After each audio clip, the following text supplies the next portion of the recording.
He was literally just drifting it. Bro, how in the heck is it possible to drift a plane? But at this point, we're going to turn the light from stars to tell us a little bit about the You took over like 30 people. My name is Rachel. Training coordinator and pilot mechanic. Very special career. Being flown by Bruce Powell, engineering pilot with over 38 years experience. This particular Helio, the most beautiful flying in the world today, was one of 47 charts operated over the years, including number 1 in this Helio. This Helio was training base. Trained with pilots and locations around the world. The Helio is amazing. The land from here, as you can see, is looking. Very great to see. This is very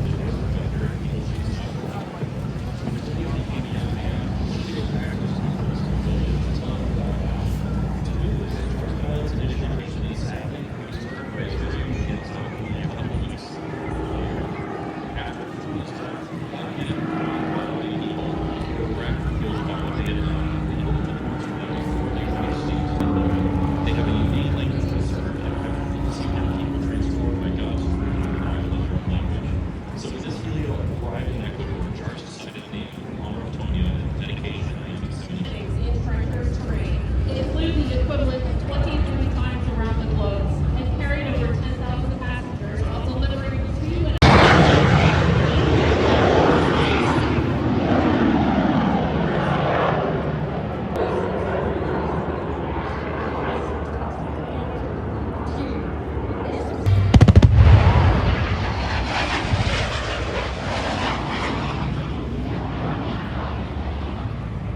Now, as you watch this 262, you're going to see it's probably not quite as maneuverable as the 5140.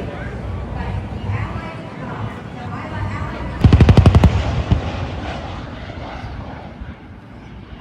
we do want to thank the Commander of Air Force, Tora, Bomb Squad, for being here this weekend. They are providing the shot.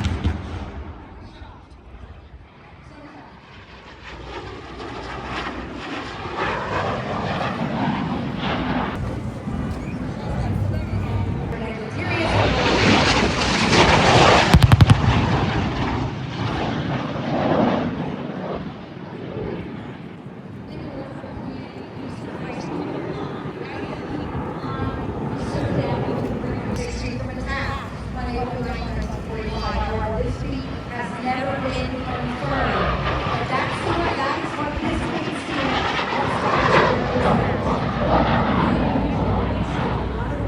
strong photographers.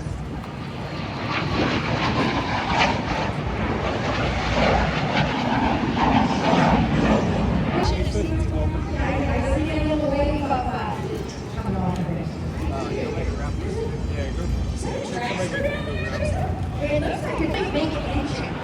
What kind of engine would this be? You kids out there,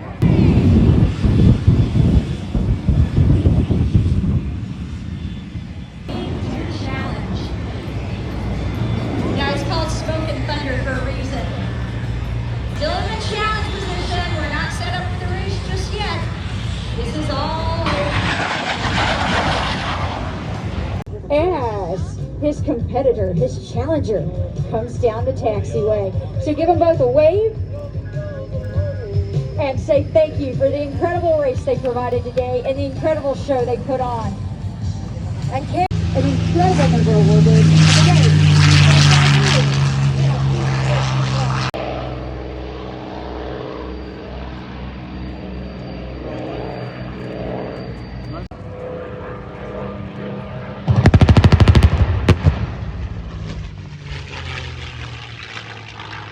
Now, I have heard that many of you are big fans of this pilots, and I want to tell you a little bit about why that matters.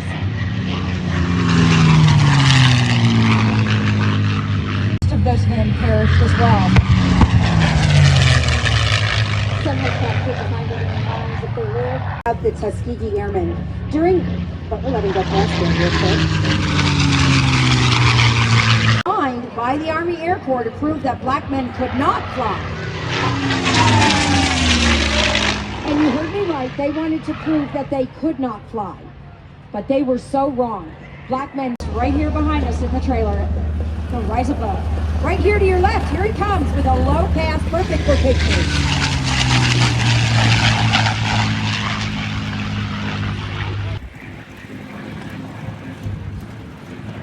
Now initially, the Tuskegee Airmen were not allowed to escort bombers, and they were sent on low priority missions like strafing ground targets.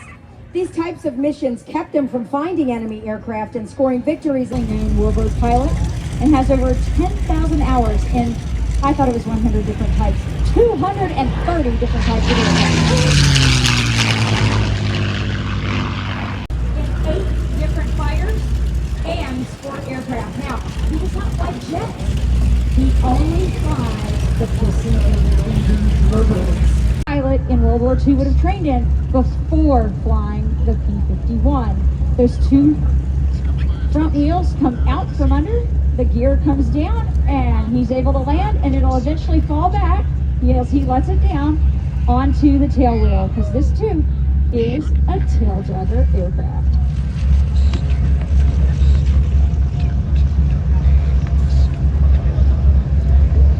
Smoke on as he takes off right to our left.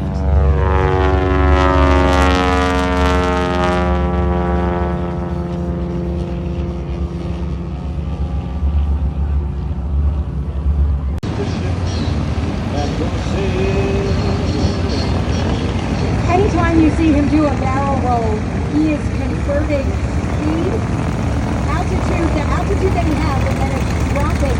That's going to pick up his speed maneuver. And that's all part of that energy management. That's a big part of these air show performances. This next move that he's going to do is called an inverted arc. So he's going to go up in an arc. Beautiful T-28s. Plus they're really loud, hard to talk over.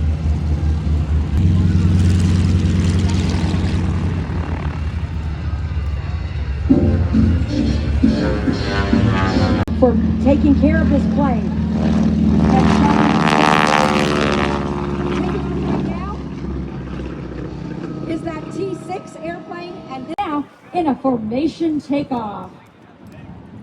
And here comes Mike. Give Mike a wave and wave on the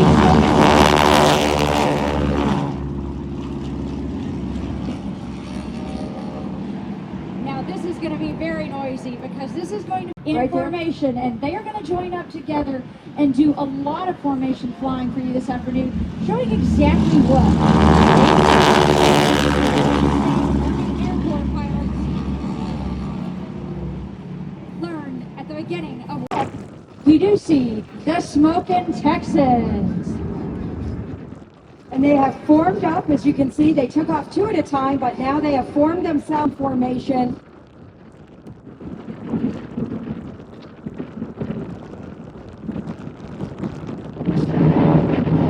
This diamond formation was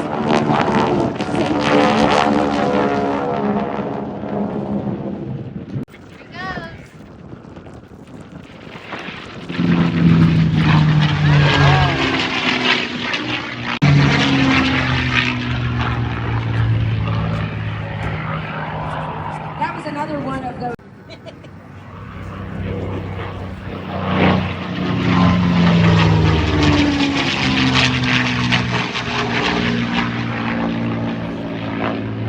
If you notice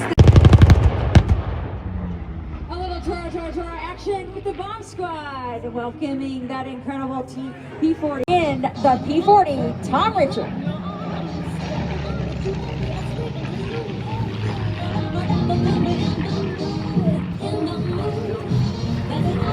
Now, Tom knew that the only way he was going to get to have his dream of racing at the Reno Air Races was to accomplish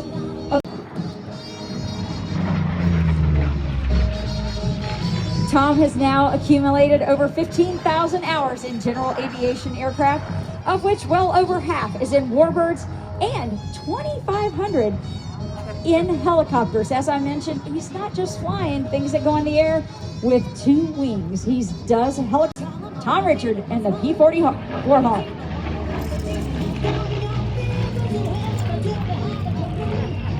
That's right.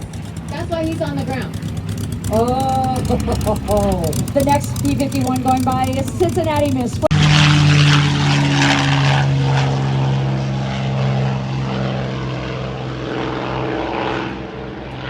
Birds flying because Jack Roush himself is an aviator and owned P-51s. Here comes the P-40 low and fast.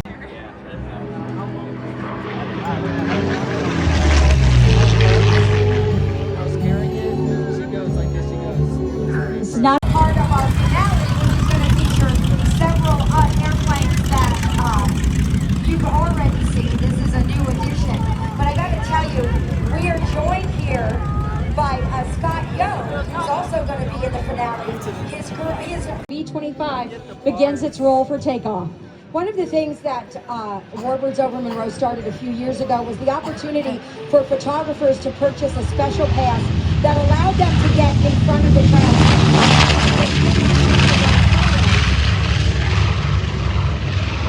And what they did was create this program that allows 25 photographers a day to come. A photographer who reached out to me at an air show and said, hey, I'm here with my mom.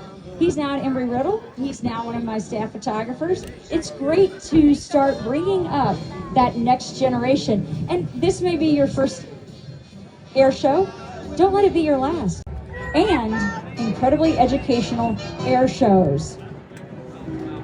And I want to remind you once again, for all of you students, listen, you can get involved in this.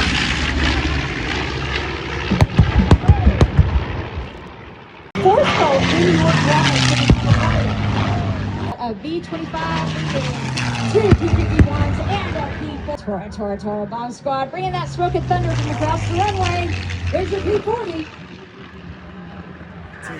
Now you can see exactly what type of aviation history there is in the world. The B-25 from the left from the Military Aviation Museum in Virginia Beach, Virginia.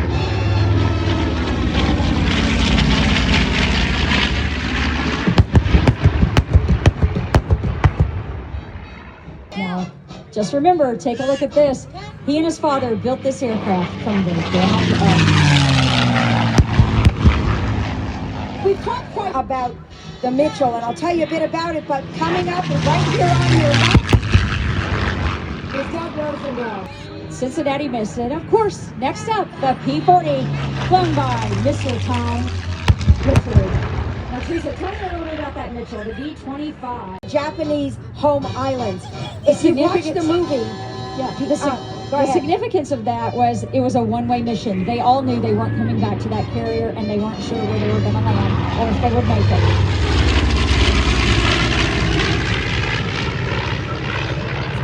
North American was also the manufacturer of that P-25, and it number of 1944.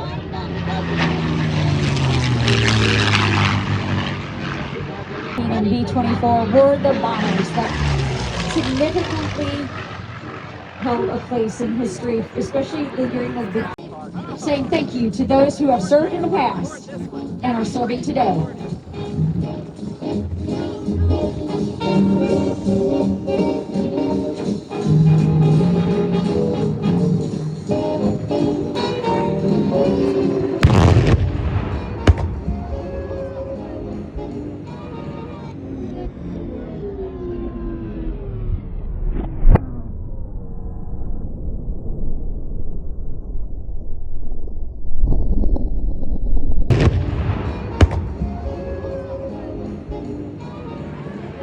We told you we had a surprise.